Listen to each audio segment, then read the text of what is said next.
want you to think about the most knowledgeable person on your team, the one that's been there the longest, the one that people go to when they have a question, the one who does not need a title to have influence. Now I want you to ask yourself a question. Honestly, when was the last time you made that person feel like they were a part of the decision? Not told what was coming and when, but actually being a part of the decision. Because I made that mistake with exactly that person on one of the biggest projects of my career, and it almost destroyed both of us. This is the story of Charlie and the 30-year notebook that I was not prepared for. I was a relatively new manager in the FAA, and we had a major project coming, one of the biggest I'd managed to that point. We were replacing a major radar system at one of our facilities. Not a routine upgrade, a full replacement. And here's where I need to be honest with you about who I was at that time. I was a former technician, so I knew this equipment. I had worked on radar for years before I became a manager. Because when you're a former technician and you become a manager, there's a trap waiting for you. And it's always disguised as confidence. So I did what that version of me thought was the right move. Before the engineering team ever set foot in our facility, I'd already worked with them directly. We ironed out every detail: location, timing, training, schedule. Everything was decided prior to their arrival. I stood in front of my technicians during a briefing, and I told them what was coming. Charlie was present. During the meeting, I informed Charlie that he would be the lead for the project. In the weeks before the install team arrived, Charlie called me, not once, but several times.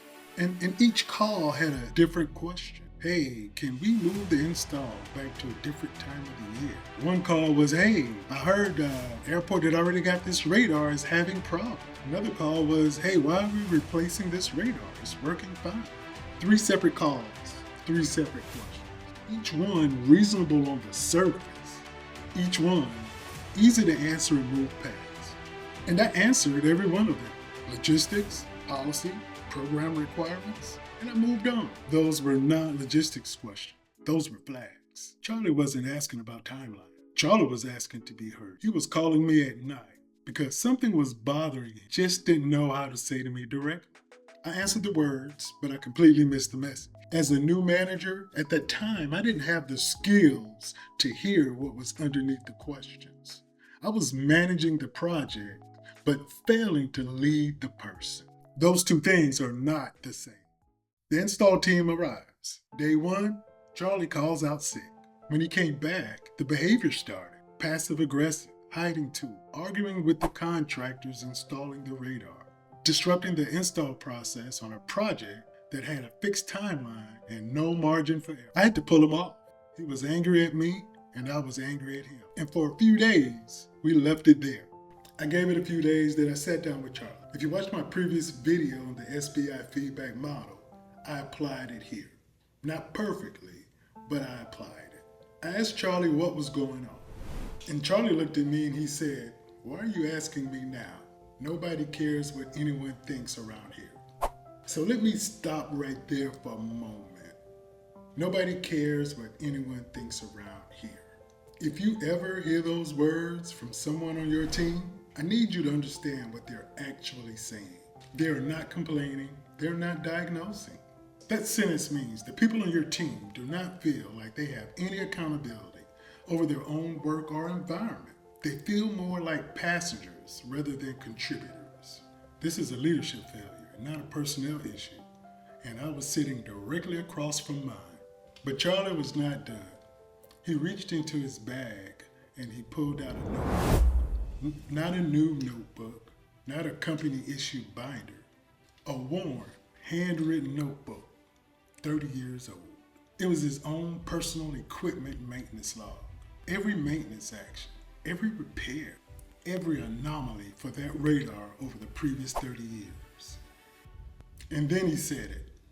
He told me he felt like he was being replaced out, just like that radar that he'd been maintaining for over 30 years. Before I have difficult conversations, I often practice before the meeting, and I rehearse and I attack every angle that I think could possibly come up during the conversation.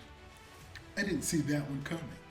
I sat there for 30 seconds, completely speechless. Because at that moment, I understood something that I'd failed to understand for the duration of the project. Charlie was not resistant to the new radar. Charlie was grieving the old one, and I'd managed the project flawlessly while completely failing the person. What happened to Charlie is not unique to me. It's not unique to the FAA. I've watched this pattern repeat itself across organizations at every level.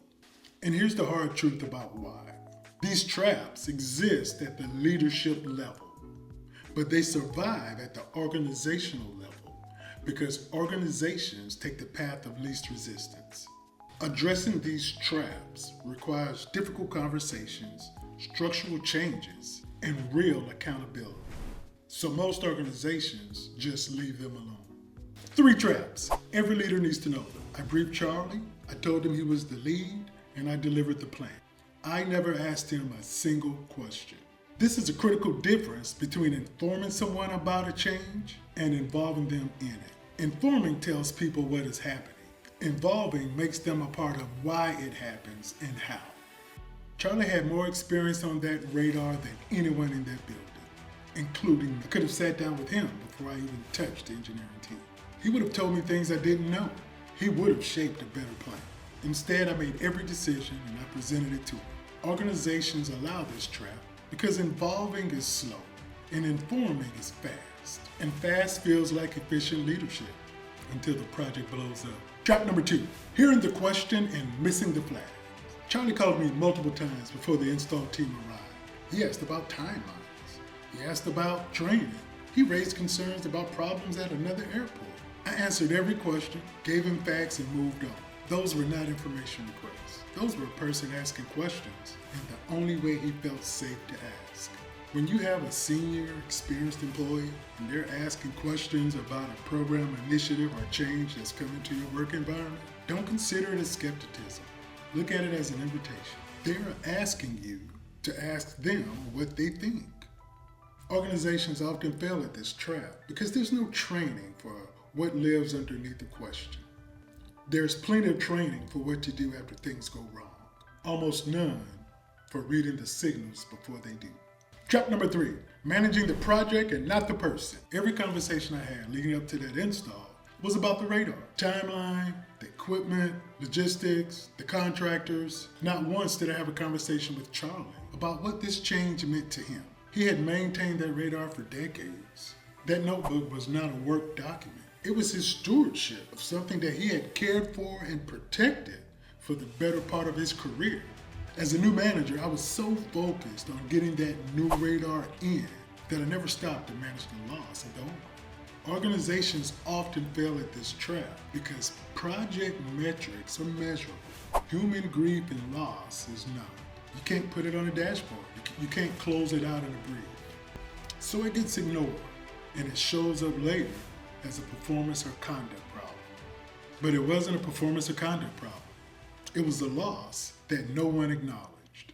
Here is what I would do differently, and what you can do right now if you're in the middle of any type of change within your team.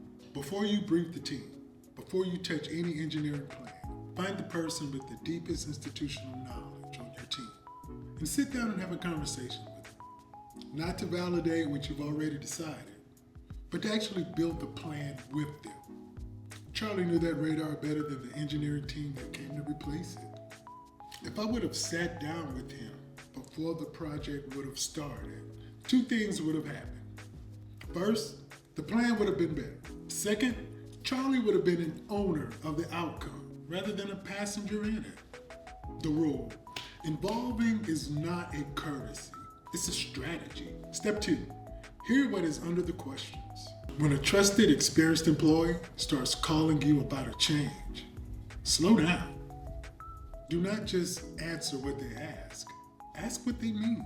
If I could go back to those night calls with Charlie, come in my office tomorrow and let's sit down and have a conversation. That would have been the right move. That one conversation before the installation team arrives, that would have likely changed everything about the outcome of that project. I got the notebook because I asked, and then I stayed quiet long enough for him to answer. I did not put Charlie back on that install project. He had already damaged the relationships, and I was not in a position to open that back up.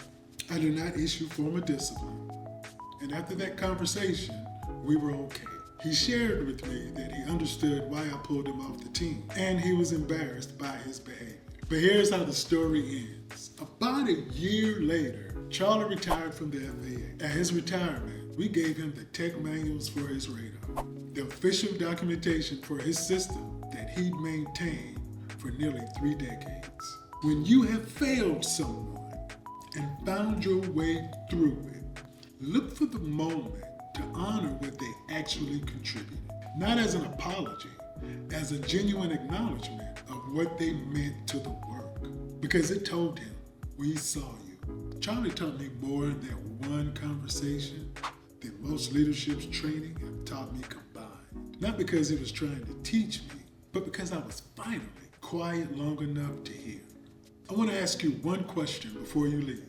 Is there a change happening on your team right now? A project, transition, restructure, where your most experienced person has not been involved in the transition? If the answer is yes, drop it in the comments. You do not have to use names. Just tell me what kind of change it is, because the conversations that you have not had yet are the ones that decides how it ends. If you want the 4-step framework I just walked you through, I put it in a free download. It's called the Resistance Protocol. The link is in the description. I'm Ivory Cooper. This is the Applied Leadership HQ. Keep leading.